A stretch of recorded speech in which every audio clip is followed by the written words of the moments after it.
What's up, legends? We'll call this the everything video.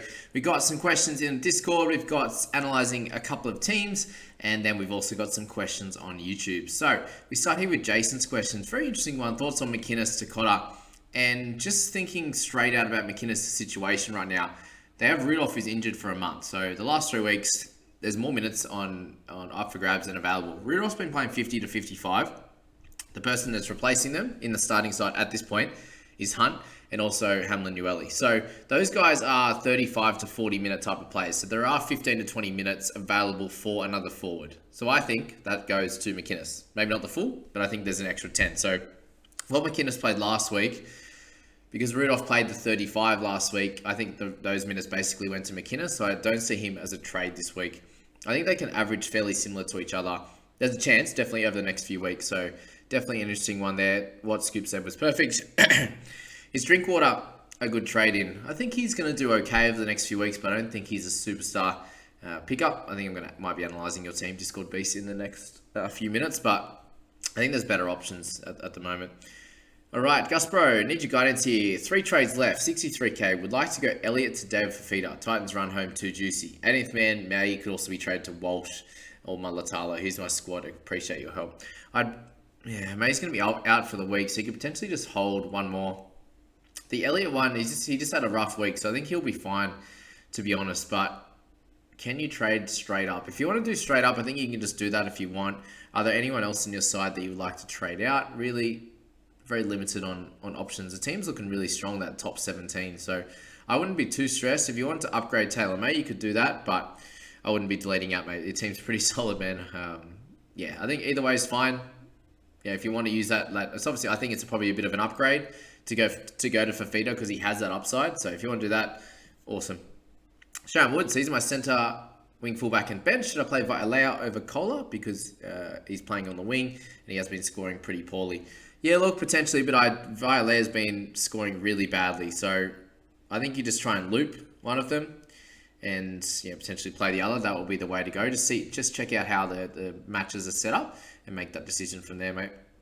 Hey, Jane, we'll have to use my last 2 trades to Hail Mary a win in head-to-head prelims. Completely fair. Can either go DC to anyone, Munster, Manu, Tarpany, or Garrick to 720 for Fafita Cotter. Seagulls just seem done. I think, mate, that going Garrick up would be a way better option than going DCE up.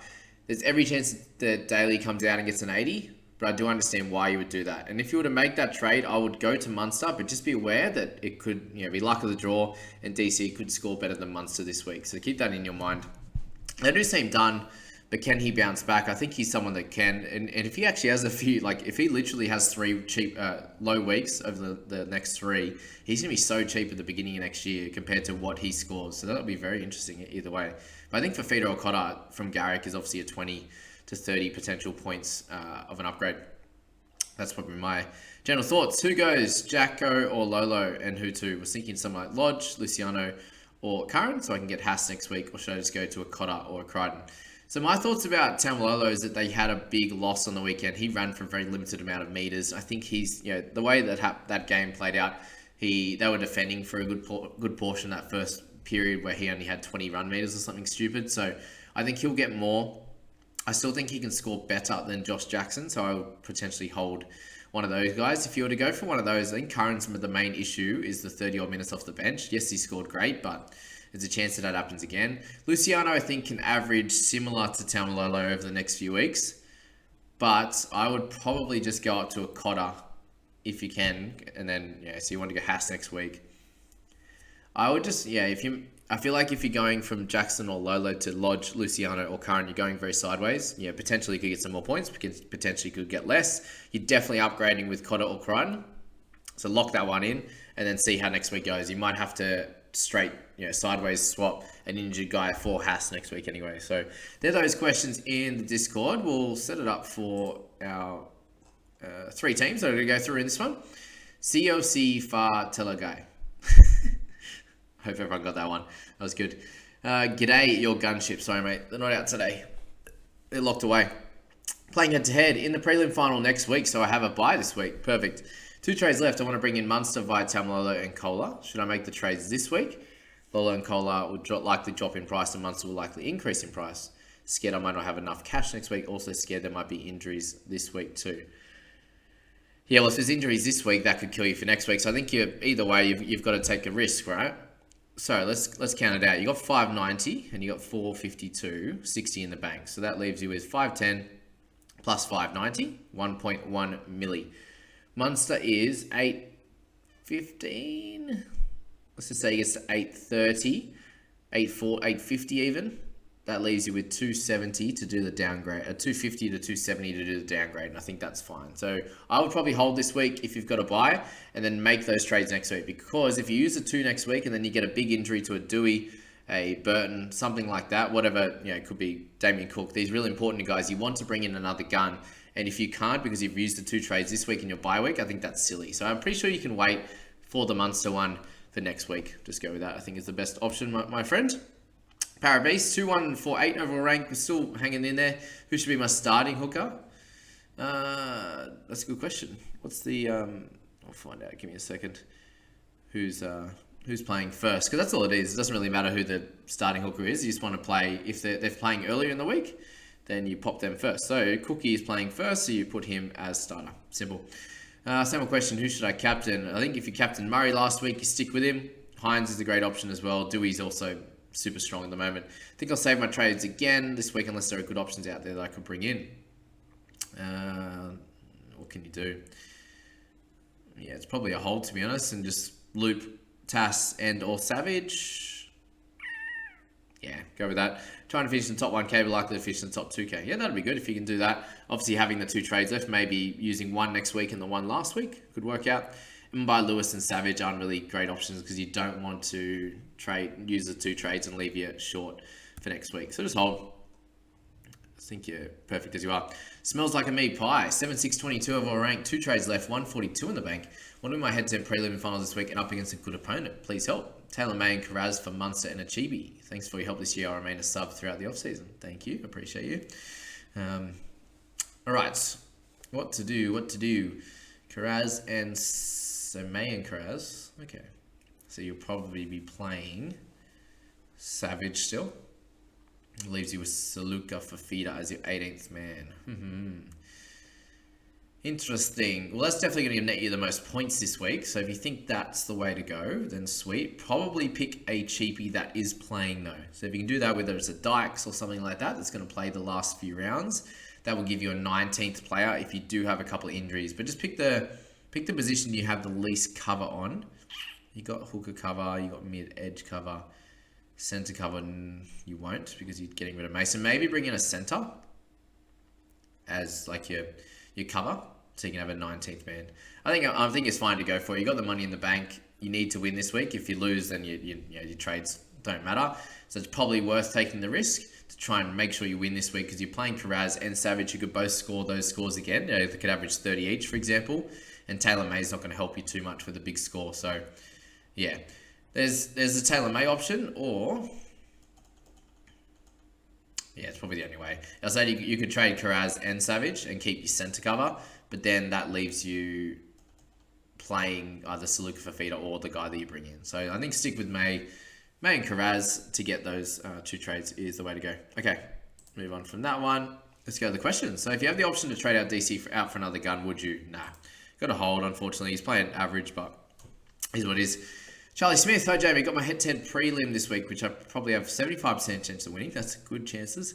3 trades left. Do you recommend I use 2 trades this week and have 1 left for the grand final, or use 1 this week and have 2 left? Well, you can definitely wait, but it has to be to do with the situation. If you think if you end up with 18 great players, or using those 2 trades this week will net you a great outcome, a really good gun in and a cheapie, and you still have the 18 players, and do it. If you can just straight swap or you have a bit in the bank and you can upgrade, or if you think you're making an upgrade through 1 trade, then do that too. I think either way is fine. What Maddie said is good too. You can wait to the end of the round if you're confident you win and make an upgrade then if you need to. Yeah, it's interesting. If you're struggling a little bit, you can make an upgrade if you need to. Yeah, unless you want Murray or Munster, something like that. Is Elliott a trade out looking at getting Fafita or Cotter? I'm not sure if that's a sideways move. I think it's worth holding, but you could also upgrade as well. It's not the worst issue out of all of these. I think it's fine. Fingers crossed the Raiders somehow make the 8. Yeah, that's for sure. They need to win all 3 really well. Should do an NRL news chat. I just didn't have time to read through NRL news articles. Man, should do an NRL news chat. That's fair. You can listen. There you go. Well, for Matter Trades, I guess got to sit back and watch in a preliminary final and a semi-final this week. Well, good luck, Chinmay. Hope you have a good week. Thanks for watching. Matt Singh. Oh, the man. The man. What a man. Hey, Jamie, Burton or Manu, who will score more points in these last 2 rounds? Oof. Oh, okay. Are you talking prelims? So you got Burton up against the Eels, so could go either way. And Manu's up against Tigers. So I think Manu's going to have a big one this week. Just simply like that, if you just wanted to go one, but then Roosters play Storm the week after, and the Dogs play the Sharks. So I think maybe Manu would be the better play in that one. Cotter or Murray? Murray for sure. Who to sell out of M. King or Adam Elliott? Earliest minutes were down. I'd read somewhere he may have a rib niggle injury. So he had that a few weeks ago, but then he's still played big minutes and been fine. So maybe he just had a little bit of a flare-up. So he should be okay, but if you're worried about it, trade him out. But I think he'll score better than King if he is okay. So, up to you. Who's a better option, Fifita or Cotter? I still think Cotter's safer, but Fifita probably has that more upside. So either way is going to be fine. 4 trades left. Cash out Chris Lewis to Cartwright. I didn't need to play him. And May up to 750 or lower gun. Lean towards Yo or Cotter, as I don't really need Robson. Fifita's also an interesting option with an easier run home. Playing head-to-head in the prelim stage now. Thoughts? Fifita's very interesting. If it's only, what do you got, 2 weeks left?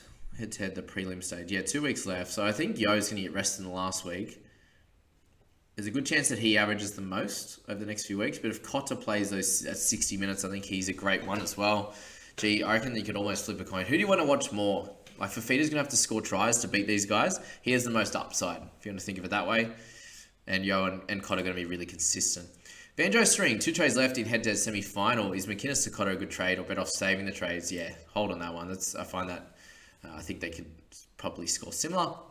Elliott got the shot in the ribs during the game, so I didn't play as much minutes as usual. He's playing this weekend, though, which is good. Yeah, as I said, it looks like a bit of a flare-up for him. Hopefully he's okay. Mr. Corey Horse, bruh. Would you play Brandon Smith at mid over Paul Vaughan this round in NRL Fantasy? Vaughan's been scoring pretty well, to be honest. But I would probably, at this stage, pick Brandon Smith because he's on a bit of a tear at the moment. We know he can have big scores, whereas Vaughan is going to be like that consistent 40s type of guy. But fair enough, Graffit. That was a bit of bad there. Should have done the ladder predictor. True. But that's not my predictor. Consistent man. Good luck, champ. Thank you. Hope the Cowboys go well. Back-to-back 1,000 points. Hell yeah. The Trell looks in doubt. I haven't heard. Yeah, it looks like he should be okay. Managed 971. Thought I was strong 17, but not having Murray Munster the Trells really hurt the last 2 weeks. Yeah, that's what we're saying. Hey, if you're missing out 1 or 2 of those big dogs, then you're really struggling. Unfortunately, give a bit of love to all the guys that captained DCE. Manu, Matty Singh. There was someone I considered captaining instead of DCE, which I did. Yeah, nice work. 1,052. Chippy. When's Cleary back? First week of the finals. Captain DCE. Unlucky. Yeah, that'd be nice. We'd like to have him back. You savage. Awesome. I think that's enough for this video. We'll finish with Ruger. Crack my first 1,000 score for the year. Special thanks to the Dark Horse of NRL Fantasy, Mr. Jackie Bird, who forced his way into my interchange. That was a big game for him. So yeah, awesome work on that one. What does Leo say? Finished with over okay. Good stuff. Thank you everyone for being here. I appreciate you all for watching this far into the season, and good luck with your head-to-head finals. Obviously the prelims for most competitions are this week. Good luck, and we'll catch you in the next few videos. See you later.